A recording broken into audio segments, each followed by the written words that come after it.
At 6:47 a.m. on March 12, 1944, Corporal James Jimmy Dalton crouched in a muddy ditch outside Cassino, Italy, watching a German armored scout car roll toward his position at 15 miles.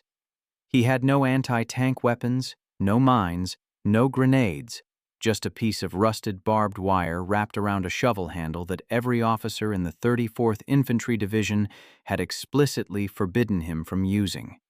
In the next 90 seconds, that improvised tripwire would flip doctrine on its head and save an entire company from annihilation. The official U.S. Army Field Manual designated 16 approved methods for disabling light armor.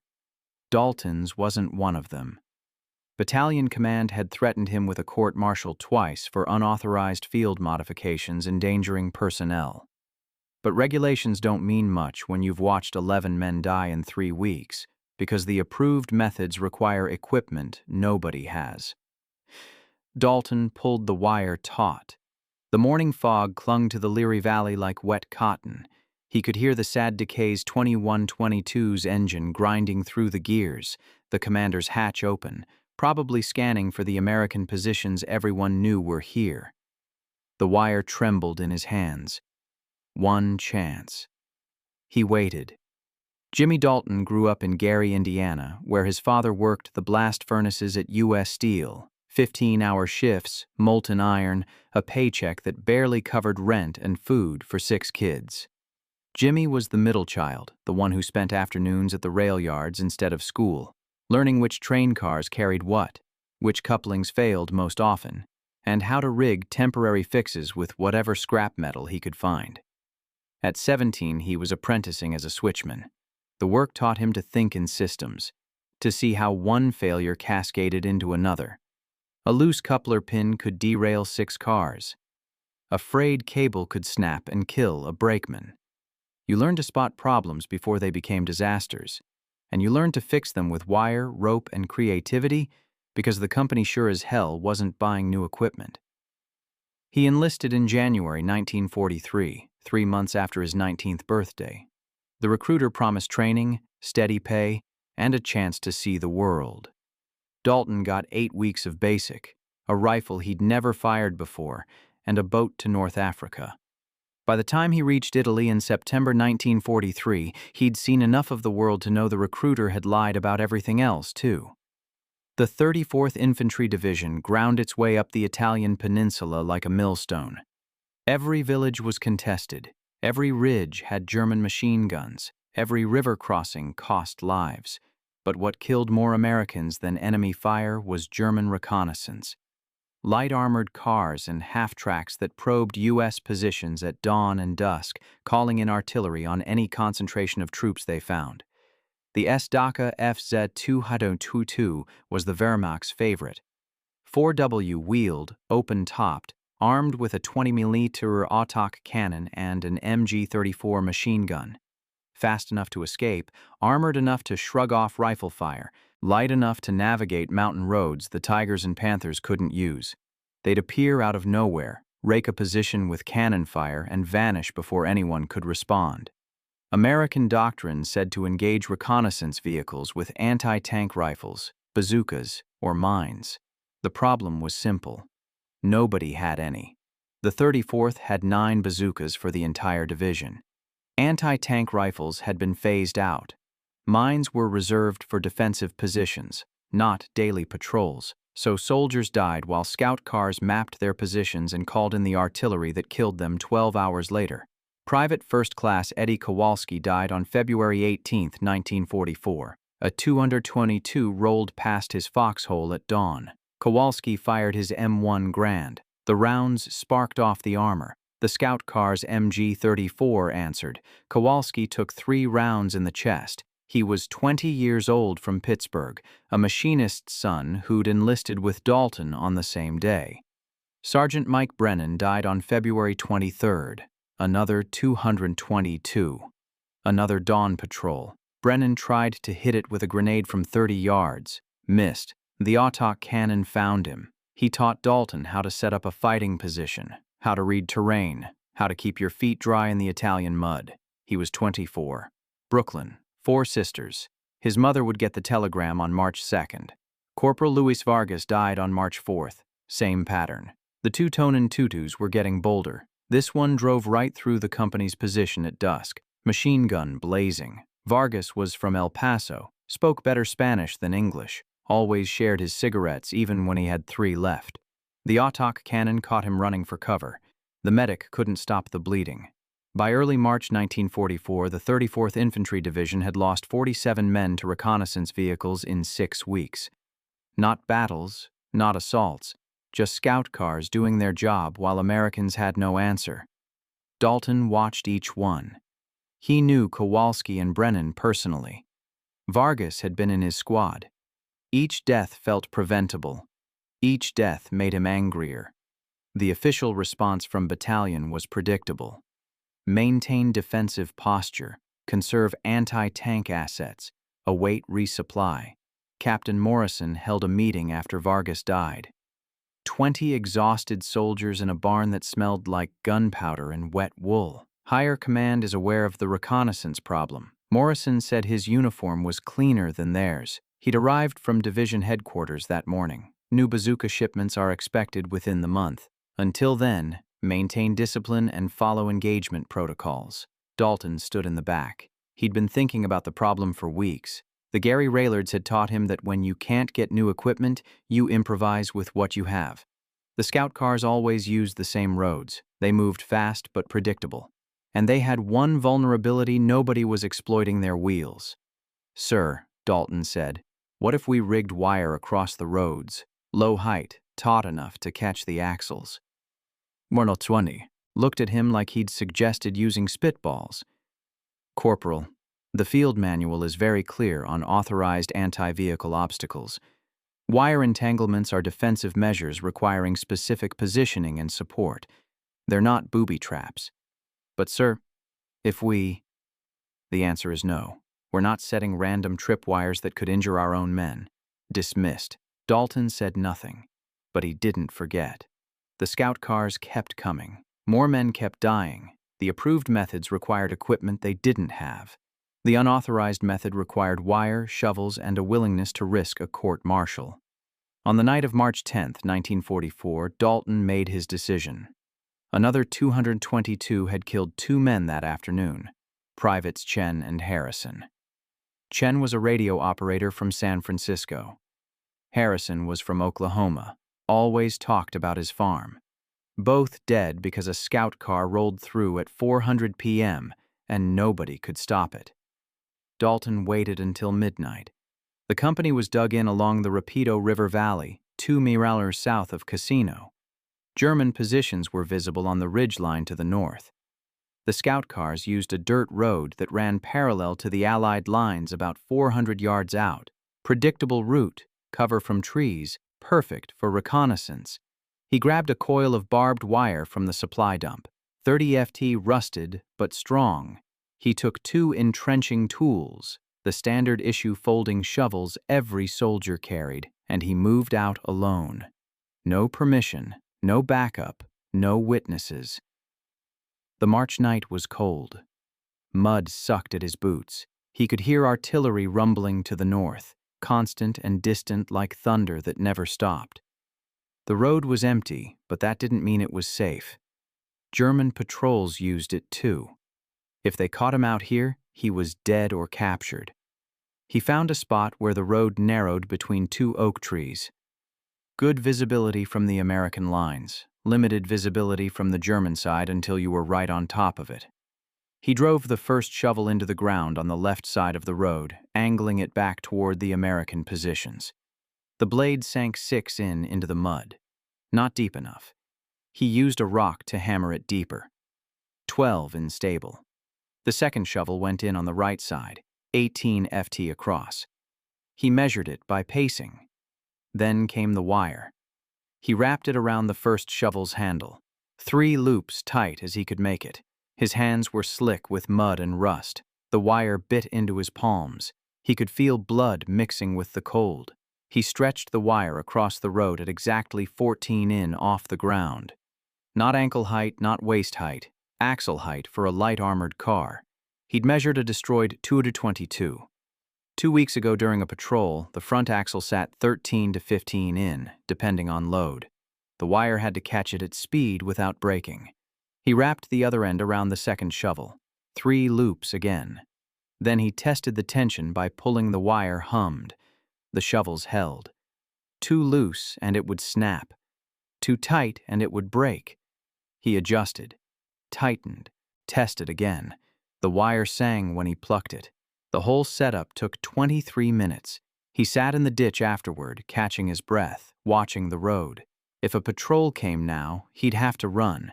If an officer found out, court-martial. If it worked, maybe fewer men would die.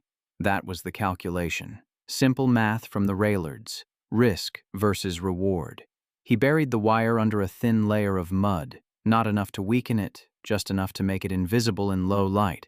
The shovels were already rusted and dirty, looked like abandoned equipment. Someone would have to be looking directly at them to notice, and by the time they did, it would be too late. Dalton crawled back to the American lines at 1:15 OEM. He didn't tell anyone. He couldn't. Morrison had been clear. This was unauthorized. This violated doctrine. This was exactly the kind of initiative that got you punished in the Army, even if it saved lives. He lay in his foxhole and waited for dawn. The wire was out there, taut and invisible, waiting. The scout car appeared at 6:43 a.m. on March 12, 1944. Dalton was on watch, eating cold rations from a tin. The morning fog was thick enough to cut. Then he heard it, the distinctive whine of a German straight-six engine. STK-KF-22 coming from the north at moderate speed.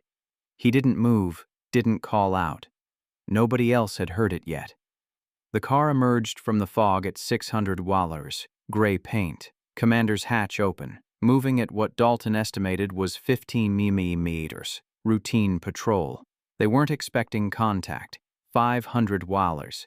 Dalton could see the commander now, scanning with binoculars. The gunner was traversing the 20 mm, probably out of boredom more than caution. 400 wired. The car stayed on the road. Perfect. 300 wires. Dalton's hands were shaking. This either worked or it didn't. If it didn't, the scout car would find them and call artillery. If it did, he'd violated direct orders and there'd be consequences. He didn't care. Chen and Harrison had died 2 days ago. Vargas, Brennan, Kowalski before them. The list was too long. 200 BLers. The car accelerated slightly, probably wanting to clear the area quickly. 50 yards from the wire, Dalton could see the front wheels clearly now, mud-caked, spinning fast. The wire caught the front right wheel at 6:47 a.m. The effect was immediate and violent. The wheel locked, the axle seized, but the car's momentum was too great. 15 semiometering translated to 22 ft/s. The locked wheel acted as a pivot point. The entire vehicle flipped. It happened in pieces. First, the nose went down, then the rear lifted. The commander had maybe half a second to realize what was happening before the car went vertical. It rolled once, twice, 3 times, tumbling down the road in a shower of mud and torn metal. It stopped upside down. Dalton was already moving. He grabbed his M1 and ran toward the wreck, yelling for covering fire. Other soldiers poured out of their positions, rifles up. The scout car's engine was still running, wheels spinning uselessly in the air. Smoke poured from the engine compartment. The commander was dead, thrown clear during the second roll, his neck broken. The gunner was trapped under the turret, unconscious and bleeding. The driver was crawling out through the windscreen, dazed but alive. Dalton reached him first. The German was maybe 22, blonde hair matted with blood. He looked up at Dalton and raised his hands. No fight left. Dalton pulled him clear and passed him to Private Morrison. No relation to the captain. Then he saw the wire. Still attached to the front axle, still wrapped around the rusted shovel handles. The shovels had been pulled out of the ground and dragged 20 freers, but the wire had held. Dalton unwrapped it quickly, coiled it up, and shoved it in his pack before anyone could see clearly what had stopped the car. Captain Morrison arrived 6 minutes later. He looked at the overturned scout car, then at Dalton. What happened?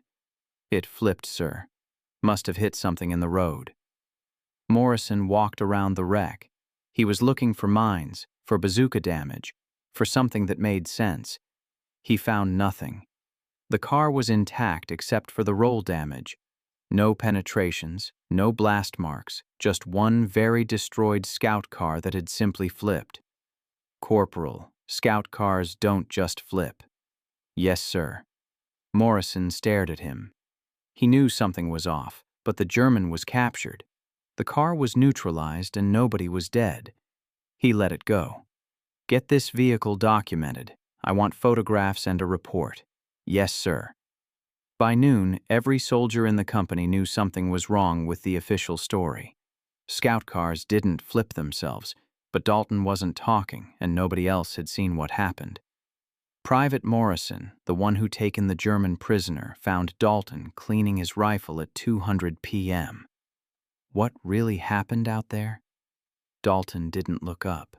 Car flipped. Jimmy, I saw wire in your pack. I saw the shovels. Dalton stopped cleaning. He looked at Morrison for a long moment. They'd been in basic together. Morrison was from Gary, too. South Side. They'd known each other since they were kids. If anyone would understand, it was him. You didn't see anything, Dalton said quietly. Morrison sat down. If I did see something, hypothetically, would it work again? Yes. Can you teach me? That night, after dark, Dalton showed Morrison how to set up the wire. 2 more shovels, 30 more feet of barbed wire. A different section of road 300 YD north. Same height, same tension, same burial. Morrison did it himself while Dalton watched. By March 15th, 6 soldiers knew the method. Dalton hadn't told them. Morrison had told one. That soldier told another. Word spread through the underground network that exists in every military unit. The whispered conversations that happen after officers go to sleep. Private Jackson rigged one on the road to San Pietro. Private Ali set one up near the Garigliano River. Corporal Williams put one across a trail the Germans used for night patrols. None of them had permission. None of them documented it. They just did it. The second 22 and 22 hit Jackson's wire on March 18th. Same result. The car flipped, killed the commander, injured the crew. Jackson was smart enough to remove the wire before anyone investigated. The third car hit O'Malley's trap on March 21st. This one didn't flip completely, but it crashed hard enough to disable the vehicle. The crew abandoned it. By March 25th, German reconnaissance in the 34th Division sector had dropped by 60%. The 222s were still probing, but they were moving slower, taking different routes, showing more caution. Something had changed, and they didn't know what. Lieutenant Klaus Richter of the 29th Panzer Grenadier Division noticed it first. RTOR commanded a reconnaissance platoon, 3 222s, experienced crews. He'd been running patrols in the casino sector since January. He knew the roads. He knew the American positions. And he knew that in the past 2 weeks, 3 of his scout cars had been destroyed in circumstances that made no sense. On March 27th, he examined the wreckage of the latest loss personally. SDK said 222, number 237, flipped on the road to Cervaro. Commander dead, gunner wounded. Driver claimed the car suddenly stopped at speed. RTOR crawled under the wreckage. The front axle was bent, but intact. No mine damage, no explosive residue. But there were marks on the wheel housing, scrapes that suggested something had caught the axle at high speed. Something thin and strong. He found a fragment of wire embedded in the wheel well. Rusted, barbed wire. Standard issue could have been German or American, but the placement was deliberate. Someone had strung it across the road at exactly the right height to catch a scout car's front axle. RTOR reported his findings to Division Intelligence on March 29th. The report was skeptical. Barbed wire wouldn't stop a light armored car. The weight and momentum were too great, but RTOR insisted. 3 cars destroyed, all the same pattern, all unexplained until you considered wire. German intelligence interviewed captured American soldiers. None of them knew anything about tripwires. Field interrogations of U.S. dead found no documentation of the tactic. It wasn't in their manuals, it wasn't in their training, but it was happening. By early April, German reconnaissance units operating around Cassino had standing orders to scan roads for wire obstacles before proceeding. Scout cars moved at half speed. Commanders dismounted to inspect suspicious terrain. The cautious approach cut their effectiveness by 40%. The Americans didn't know why the Germans had suddenly become careful, but they noticed the patrols were less frequent and less aggressive. Artillery strikes called in by reconnaissance dropped by half. Casualties from scout car attacks essentially stopped. And still officially, nobody knew about the tripwires. Captain Morrison figured it out on April 3, 1944. He was inspecting the company's defensive positions when he found Private Williams setting up a wire across a logging road, same setup Dalton had used. 2 shovels, barbed wire at axle height. Williams froze when he saw the captain. Morrison looked at the wire, looked at Williams, walked over and tested the tension himself. Where'd you learn this? Williams said nothing. That's an order, Private. Corporal Dalton, sir. Morrison was quiet for a long moment. Then he took out his notebook and sketched the setup, measurements, angles, wire type. He asked Williams to demonstrate the installation process while he watched, took more notes. How many have you set up? 4, sir. Results, 1 hit. Scout car flipped. German crew captured. Morrison closed his notebook. The field manual doesn't authorize this method. No, sir. I explicitly ordered Dalton not to pursue improvised anti-vehicle measures. Yes, sir. Morrison looked down the empty road. In the distance, artillery rumbled. The war was still happening. Men were still dying. And here was a method that worked, that required no special equipment that ordinary soldiers could implement. That was saving lives. Show me 2 more setups before dark. I want to see placement options for different terrain. Williams blinked. Sir, that's an order. Private.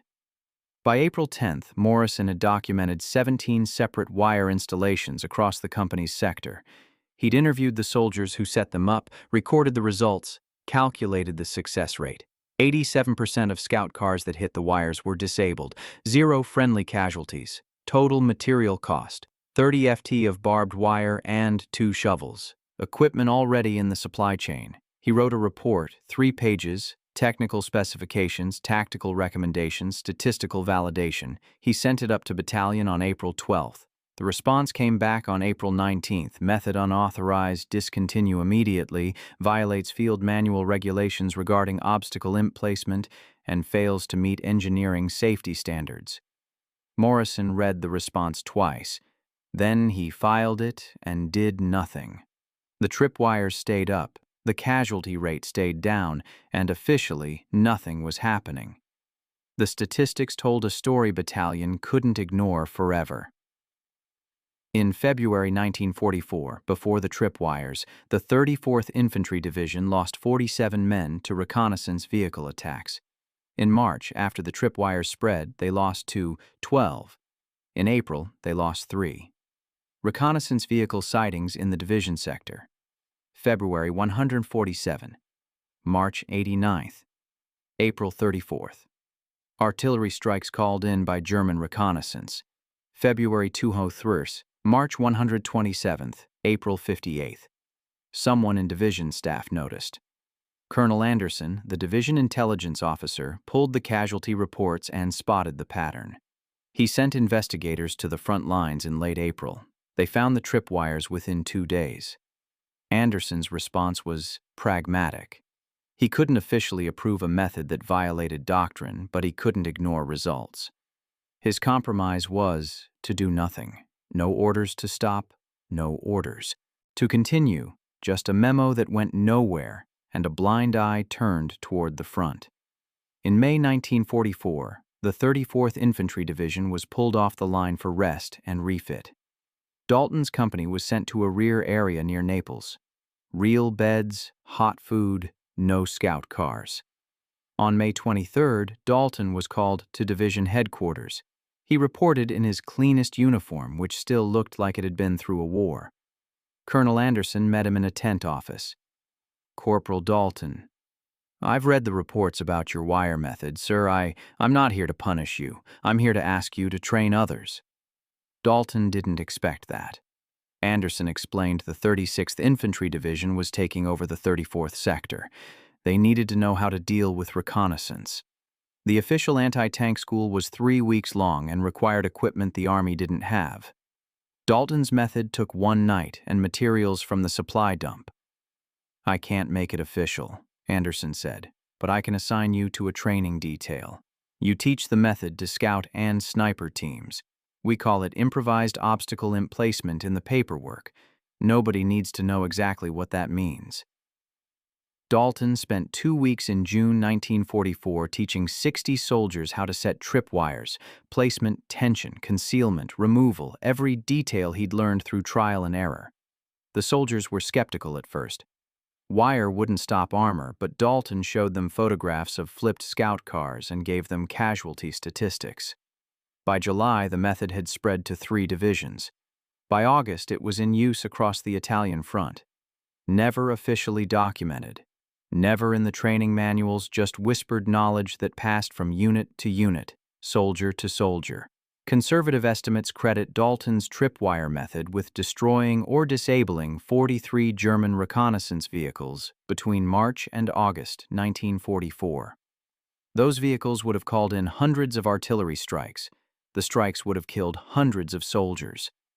Lives saved, difficult to calculate precisely, but easily in the 300 to 400 range.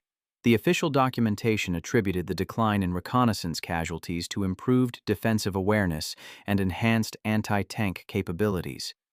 Dalton's name appeared in no reports. His innovation received no commendation. The Army preferred it that way. Admitting that a corporal had solved a problem that stumped the engineering corps was bad for morale.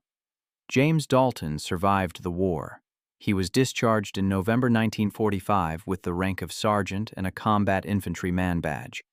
No medals for the tripwires, no recognition beyond what his fellow soldiers gave him, which was all he wanted anyway. He went back to Gary, Indiana.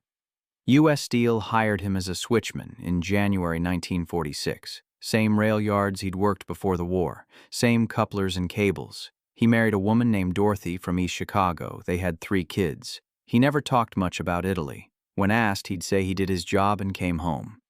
Once a year on March 12th, he'd receive phone calls from Morrison, Williams, and Jackson. They'd talk for a few minutes. "Remember Chen and Brennan and Vargas? Remember the fog and the scout cars and the wire?"